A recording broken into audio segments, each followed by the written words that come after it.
Welcome back to my YouTube channel. I hope ಎಲ್ಲರೂ ಚೆನ್ನಾಗಿದ್ದೀರಾ ಅಂತ ಹೇಳಿ ಈ ಒಂದು ವಿಡಿಯೋನ ಶುರು ಮಾಡ್ತಾ ಇದ್ದೀನಿ. ನನ್ನ ದಿನನ ಶುರು ಮಾಡಿದ್ದು ABC ಜ್ಯೂಸ್ ಜೊತೆಗೆ. ಆ್ಯಂಡ್ ಎಸ್, ನಿಮಗೆಲ್ಲರಿಗೂ ಗೊತ್ತಿರೋ ರೀತಿ ನಾನು ಶಿವರಾತ್ರಿ ಹಬ್ಬದ ಹಿಂದಿನ ದಿನ ಒಂದು ಸೆಮಿ ಶಿವ ಲುಕ್ಕನ್ನು ಕ್ರಿಯೇಟ್ ಮಾಡಿದೆ. ಸೊ ಆ ಒಂದು ಪ್ರೊಸೆಸ್ ಇಲ್ಲಿ ಆಗ್ತಾ ಇದೆ. ಸೊ ಅವ್ರದ್ದೇ ಹೇರಲ್ಲಿ ಒಂದು ಹಾವನ್ನು ಕ್ರಿಯೇಟ್ ಮಾಡಿದೆ. ಆ್ಯಂಡ್ ನಮ್ಮ ಸ್ಟೂಡೆಂಟ್ಸ್ ಎಲ್ಲ ಸಿಕ್ಕಾಪಟ್ಟೆ ಖುಷಿಯಾಗ್ಬಿಟ್ರು. ಆ್ಯಂಡ್ ಈಗ ಇಲ್ಲಿ ಲೆನ್ಸನ್ನು ಫಿಕ್ಸ್ ಮಾಡ್ತಾ ಇದ್ದೀವಿ. ನಮ್ಮ ಇವತ್ತಿನ ಮಾಡಲ್ಲು ಲಿತಿಕಾ ಅವರೇ ಆಗಿದ್ದರು. ಬೇರೆಯವ್ರನ್ನ ಓಕೆ ನಮ್ಮ ಲಿತಿಕಾನೇ ಚೆನ್ನಾಗಿದ್ದಾರೆ ಅಂತ ಹೇಳ್ಬಿಟ್ಟು ಸೊ ಅವರಿಗೇ ಈ ಒಂದು ಲುಕ್ಕನ್ನು ಕ್ರಿಯೇಟ್ ಮಾಡೋಕ್ಕೆ ಶುರು ಮಾಡಿದ್ವಿ. ಸ್ಟುಡಿಯೋದಲ್ಲಿ ಸಲೂನ್ ಸರ್ವಿಸ್ ಸಿಕ್ಕಾಪಟ್ಟೆ ಇತ್ತು. ಸೊ ಹಾಗಾಗಿ ಶಿವ ಲುಕ್ ಏನು ಮಾಡೋದು ಬೇಡ ಈ ಸತಿ ಶಿವರಾತ್ರಿ ಸ್ಪೆಷಲ್ ಆಗಿ ಅಂತ ಹೇಳಿ ಸುಮ್ಮನೆ ಇದ್ದೆ. ಬಟ್ ಸುಮ್ಮನೆ ಇದ್ದಿದ್ದು ನನ್ನನ್ನು ಸುಮ್ಮನೆ ಬಿಡಲಿಲ್ಲ. ಯಾರಪ್ಪ ಅಂತ ಹೇಳಿದ್ರೆ ಅಲೋಕ್ ಸರ್, ಆಲೋಕೆ ಅಂತ ಹೇಳಿನೇ ಫೇಮಸ್ ಆಗಿದ್ದಾರಲ್ಲ ಕನ್ನಡ ರ್ಯಾಪರು. ಸೊ ಅವರ ಒಂದು ಸಾಂಗನ್ನು ರಿಲೀಸ್ ಮಾಡಿದ್ರು. ಸೊ ಆ ಸಾಂಗನ್ನು ಕೇಳಿದ ತಕ್ಷಣ ನನಗೆ ತುಂಬಾ ಇಷ್ಟ ಆಯಿತು. Okay, let's create Shiva look ಅಂತ ಹೇಳಿಬಿಟ್ಟು ಒಂದು ಕಾನ್ಸೆಪ್ಟ್ ವೈಸಲ್ಲಿ ಈ ಒಂದು ಲುಕ್ಕನ್ನು ಸ್ಟಾರ್ಟ್ ಮಾಡಿದ್ವಿ. ಬಂದ್ವಿ, ಎಲ್ಲ ವರ್ಕನ್ನು ಸ್ಟಾರ್ಟ್ ಮಾಡಿದ್ವಿ. ಆ್ಯಂಡ್ ನಮಗೆ ಗೊತ್ತಿಲ್ಲ ಸೊ ಆ್ಯಕ್ಚುಲಿ ಇದು ಶಿವ ಲುಕ್ ಹಾಕಬೇಕು ಅಥವಾ ಯಾವುದೇ ಒಂದು ದೇವರ ಒಂದು ಲುಕ್ ಮಾಡಬೇಕು ಅಂತಂದ್ರೆ ಅದು ಸುಮ್ಮನೆ ವಿಚಾರ ಅಲ್ಲ. ಸೊ ಇಲ್ಲೂ ಕೂಡ ನಮಗೆ ಅದೇ ಆಗಿದ್ದು.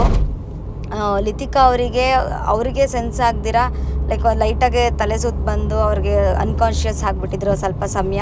ಸೊ ಇಮಿಡಿಯೇಟಾಗಿ ಅವ್ರಿಗೆ ಸ್ವಲ್ಪ ನೀರೆಲ್ಲ ಕೊಟ್ಟು ಆ್ಯಂಡ್ ಸಕ್ಕರೆ ಎಲ್ಲ ಕೊಟ್ಟು ಇನ್ ಕೇಸ್ ಲೋ BP ಥರ ಏನಾದರೂ ಆಗಿರುತ್ತೇನೋ ಅಂತ ಅಂದ್ಕೊಂಡು ಸೊ ಆಮೇಲೆ ಎಲ್ಲ ಸಮಾಧಾನ ಮಾಡಿ ಆಮೇಲೆ ಮತ್ತೆ ನಮ್ಮ ವರ್ಕನ್ನು ಶುರು ಮಾಡಿದ್ವಿ. ಕಂಪ್ಲೀಟ್ಲಿ ಆ ಮೂಮೆಂಟಲ್ಲಿ ಹೆಂಗಿದ್ಲು ಅಂತಂದರೆ ಫುಲ್ ಸ್ವೆಟ್ ಆಗಿಬಿಟ್ಟಿದ್ಲು. ಒಂದು ಸೆಕೆಂಡ್ ಎಲ್ಲರಿಗೂ ಭಯ ಆಗಿಬಿಟ್ಟಿತ್ತು, ಸ್ಟೂಡೆಂಟ್ಸ್ಗೆಲ್ಲರಿಗೂ. ಆ್ಯಂಡ್ ಅದಾದಮೇಲೆ ಇದು ಫೋಟೋಶೂಟು ನಡೀತಾ ಇರುವಂತಹ ಸಮಯ. ಸೊ ಹೇಗೆಲ್ಲ ಫೋಟೋಶೂಟ್ ಮಾಡಿದ್ದೀವಿ, ಎಷ್ಟು ಸ್ಟ್ರಗಲ್ ಇರುತ್ತೆ. ಒಂದು ವಿಡಿಯೋ ಮಾಡೋದು ಸುಮ್ಮನೆ ವಿಚಾರ ಅಲ್ಲ. ಸೊ ಆ ವಿಡಿಯೋ ಹಿಂದಗಡೆ ನಮ್ಮ ಎಫರ್ಟ್ ಎಷ್ಟಿರುತ್ತೆ ಅನ್ನೋದು ನೀವು ಈ ವಿಡಿಯೋ ನೋಡಿದ್ರೆ ಗೊತ್ತಾಗತ್ತೆ. ಈ ವಿಡಿಯೋ ನೋಡಿದ್ಮೇಲೆ ಅಟ್ಲೀಸ್ಟ್ ಇನ್ನು ಮುಂದೆ ಆದ್ರೂ ವಿಡಿಯೋ ನೋಡಿ ನಿಮ್ಗೆ ಇಷ್ಟ ಆದರೆ ಒಂದು ಲೈಕ್, ಒಂದು ಕಮೆಂಟ್ ಮಾಡಿ. ಸೊ ನಿಮ್ಮ ಕಮೆಂಟು ನಮಗೆ ಇನ್ನೂ ಸ್ಪೋರ್ಟಿವ್ ಆಗುತ್ತೆ. ಇನ್ನೂ ಏನಾದರೂ ಹೊಸದಾಗಿ ಡಿಫ್ರೆಂಟಾಗಿ ಮಾಡಬೇಕಪ್ಪ ಅನ್ನೋವಂಥ ಒಂದು ಹುಮ್ಮಸ್ಸನ್ನು ಕೊಡುತ್ತೆ ಅಂತ ಹೇಳ್ತಾ ಸೊ ಸ್ಟುಡಿಯೋದಲ್ಲಿ ಮಾಡಬೇಕಾಗಿರೋಂತಹ ಎಲ್ಲ ಶೂಟನ್ನು ಮುಗಿಸ್ಕೊಂಡು ಊಟ ಮುಗಿಸಿ ಹಾಗೆ ಕಾಶಿ ವಿಶ್ವನಾಥ ದೇವಸ್ಥಾನದಲ್ಲಿ ತುಂಬ ಚೆನ್ನಾಗಿ ಅಲಂಕಾರ ಮಾಡಿರ್ತಾರೆ ಅನ್ನೋದು ಒಂದು ಪಟ್ಟಂತ ಐಡಿಯಾ ಬಂತು. ಓಕೆ, ಅದನ್ನು ಸ್ವಲ್ಪ ಯೂಸ್ ಮಾಡ್ಕೊಳ್ಳೋಣ, ಒಂದು ಥೀಮ್ಗೆ ಚೆನ್ನಾಗಿರುತ್ತೆ, 1-2-3 ವಿಡಿಯೋಸ್ ಮಾಡ್ಬೋದು ಅಂತ ಹೇಳಿ ನಾವೆಲ್ಲರೂ ಮತ್ತೆ ಅಲ್ಲಿ ಕಾಶಿ ವಿಶ್ವನಾಥ ದೇವಸ್ಥಾನದ ಹತ್ರ ಹೋದ್ವಿ. ಗುರುಗಳ ಒಂದು ಪರ್ಮಿಷನ್ನ ತಗೊಂಡು ಅಲ್ಲಿ ಶೂಟ್ ಮಾಡೋದಕ್ಕೆ ಶುರು ಮಾಡಿದ್ವಿ. ಐಸ್ ಓಪನ್ ಮಾಡಿ.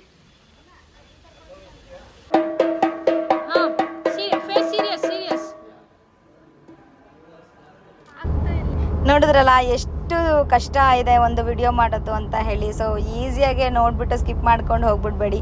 ಸೊ ವಿಡಿಯೋನ ಕಂಪ್ಲೀಟ್ವರೆಗೂ ನೋಡಿ, ಲೈಕ್ ಮಾಡಿ, ನಮಗೆ ಕಮೆಂಟ್ ಮಾಡಿ, ಸಪೋರ್ಟ್ ಮಾಡಿ. ಹಾಗೆ ದೇವಸ್ಥಾನದಲ್ಲಿ ಮಾಡಿದಂತಹ ಅಲಂಕಾರ ನಮಗೆ ಹೇಳಿ ಮಾಡಿಸ್ದಂಗಿತ್ತು. ಅಲ್ಲಿ ಎಲ್ಲ ಶೂಟ್ ಮುಗಿಸ್ಕೊಂಡು ಹಂಗೆ ನಮ್ಮ ಸ್ಟುಡಿಯೋಗೆ ಬಂದಿದ ತಕ್ಷಣ ಅಲ್ಲಿ ಕೆಳಗಡೆ ಷಣ್ಮಹಾತ್ಮ ದೇವಸ್ಥಾನದ ಮೆರವಣಿಗೆ ಬರ್ತಾಯಿತ್ತು. ಸೊ ಅದನ್ನು ಒಂದು ಹಾಗೆ ಕ್ಯಾಪ್ಚರ್ ಮಾಡ್ಕೊಂಡ್ವಿ. ಹಲೋ ಯೂನಿವರ್ಸ್, ಸೊ ಶಿವರಾತ್ರಿ ಪ್ರಯುಕ್ತವಾಗಿ ನಾನು ಶಿವಂದು ಒಂದು ಸೆಮಿ ಲುಕ್ ಅನ್ನ ಕ್ರಿಯೇಟ್ ಮಾಡಿದೀನಿ. ಸೊ ಐ ಹೋಪ್ ಇದೆಲ್ಲ ನಿಮಗೆ ಇಷ್ಟ ಆಗಿದೆ ಅಂತ ಅನ್ಕೊಂಡಿದೀನಿ. ನನ್ನ ಆನ್ ಗೋಯಿಂಗ್ ಬ್ಯಾಚ್ ಸ್ಟೂಡೆಂಟ್ಸ್ ಹಾಗೆ ಪಾಸ್ಟ್ ಸ್ಟೂಡೆಂಟ್ಸ್ ಕೂಡ ಬಂದಿದ್ರು. ಅವರೆಲ್ಲರೂ ಕೂಡ ಈ ಲುಕ್ ಅನ್ನ ನೋಡ್ಕೊಂಡು ಕಲ್ತ್ಕೊಂಡು ಹೋಗಿದ್ದಾರೆ.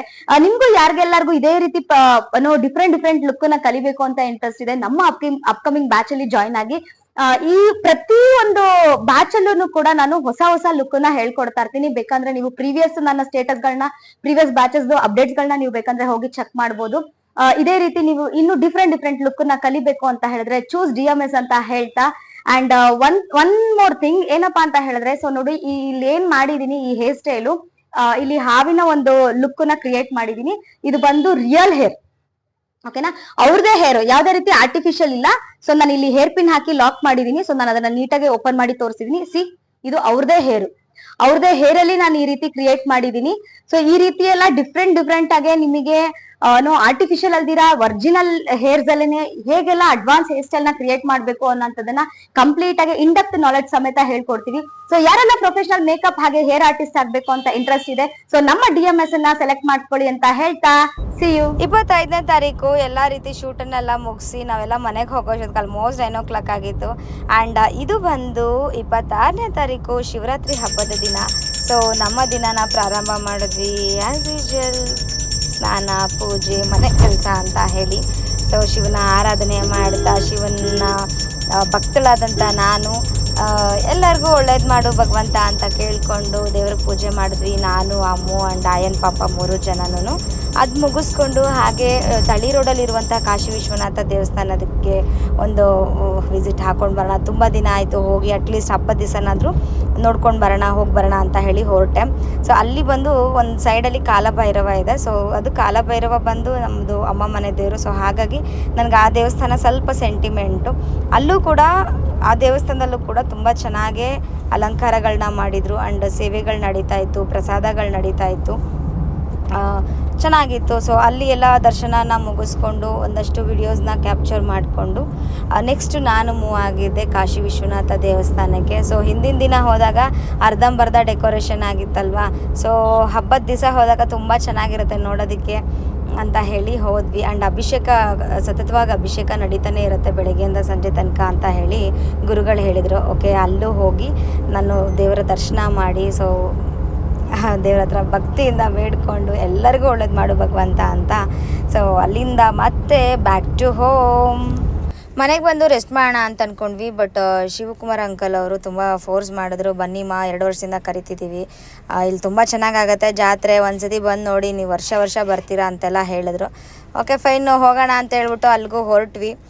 ದೆಗ್ನಿಕೋಟೆ ತಾಲೂಕು ಬೇವನಾಥಮ್ ಅಂತ ಹೇಳಿ ಒಂದು ವಿಲೇಜ್ ಬರುತ್ತೆ. ಜಂಗಲ್ಪಾಳ್ಯದಲ್ಲಿ ಅಂಕಲ್ ಅವರು ಇರೋದು, ಬಟ್ ಜಾತ್ರೆ ನಡೆಯೋದು ಬೇವನಾಥಮ್ ಅಂತ ಅನ್ನುವಂತಹ ಒಂದು ಹಳ್ಳಿನಲ್ಲಿ. ತುಂಬ ಚೆನ್ನಾಗಿ ನಡೆಯುತ್ತೆ. ಬೆಟ್ಟದ ಮೇಲೆ ಅದು ಮೂಲ ವಿಗ್ರಹ ಇದೆ ಆ್ಯಂಡ್ ಕೆಳಗೆ ಒಂದು ಚಿಕ್ಕದು ಶಿವನ ದೇವಸ್ಥಾನ ಇದೆ. ತುಂಬ ಚೆನ್ನಾಗಿದೆ. ಆ ಊರು ಸುತ್ತಮುತ್ತ ಇರುವಂಥವ್ರು ಎಲ್ಲರೂ ಆಲ್ಮೋಸ್ಟ್ ಆನೇಕಲ್ಲವರು ಸುಮಾರು ಜನ ಬಂದಿದ್ದರು ಆ್ಯಂಡ್ ಹೊಸೂರವರು, ನನಗೆ ಪರಿಚಯ ಇರೋರು ಇನ್ನೊಬ್ಬರು ಸಹ ಬಂದಿದ್ದರು, ಅಲ್ಲಿ ಮೀಟ್ ಆದ್ವಿ. ಸೊ ಈ ರೀತಿ ತುಂಬ ಜನ ಬಂದು ಸೇರಿ ಒಂದು ಹಬ್ಬನ ಜಾತ್ರೆ ಥರನೇ ಮಾಡ್ತಾರೆ ಅಂತಲೇ ಹೇಳ್ಬೋದು. ತುಂಬ ಜನ ಸೇರಿದ್ರು. ಆ್ಯಂಡ್ ಇಲ್ಲಿ ಇವಾಗ ಬೆಂಕಿ ಬಂದು ಬೆಂಕಿ ಆಯೋದು ಅಂತ ಹೇಳ್ತಾರಲ್ಲ, ಸೊ ಅದಕ್ಕೋಸ್ಕರ ಪ್ರಿಪೇರ್ ಮಾಡ್ತಾ ಇದ್ದಾರೆ. ಸೊ ನೋಡಿ, ತೆಲುಗುನಲ್ಲಿ ಇದೆ. ಅದು ಆ್ಯಕ್ಚುಲಿ ತಮಿಳ್ನಾಡು, ಬಟ್ ತೆಲುಗುನಲ್ಲಿನೇ ಎಲ್ಲ ಮಾತಾಡ್ತಾರೆ. ಸೊ ಅಮೃತ ನಾವು ಹಂಗೆ ಒಂದು ಸೆಲ್ಫಿ ತೊಗೊಂಡ್ವಿ. ಆ್ಯಂಡ್ ತುಂಬ ಪಲ್ಲಕ್ಕಿಗಳನ್ನ ರೆಡಿ ಮಾಡಿದ್ರು. ನೋಡಿ, ನಮ್ಮ ಶಿವು ಅಂಕಲ್ ದೇವ್ರಿಗೇನೋ ರೆಡಿ ಮಾಡ್ತಾಯಿದ್ರು. ಅಂಕಲ್ ಒಂದು ಪೋಸ್ ಕೊಡಿ ಅಂತಂದೆ. ಸೊ ಪಾಪ ಭಕ್ತಿಯಿಂದ ಪಂಚೆ ಎಲ್ಲ ಬಿಚ್ಚಿ ಲೈಕ್ ಲುಂಗಿ ಮೇಲೆ ಇದ್ದಿದ್ದನ್ನ ಕೆಳಗಡೆ ಇಳಿಸಿ ಕೈ ನಮಸ್ಕಾರ ಮಾಡಿ ಅಂದರೆ ಒಂದು ಪೋಸ್ ಕೊಟ್ಟರು ಅವರು. ಆ್ಯಂಡ್ ಅದಾದಮೇಲೆ ಅಂಕಲು ದೇವ್ರನ್ನ ಮೈ ಮೇಲೆ ತೊಗೊಂಡು ಅದು ಮೆರವಣಿಗೆ ಹೋಗೋದು ಒಂದು ಕಾರ್ಯಕ್ರಮ ಇತ್ತು. ಆ ಒಂದು ಕಾರ್ಯಕ್ರಮಕ್ಕೆ ಅಂಕಲ್ನ ಸಿದ್ಧತೆ ಮಾಡ್ತಾಯಿದ್ರು.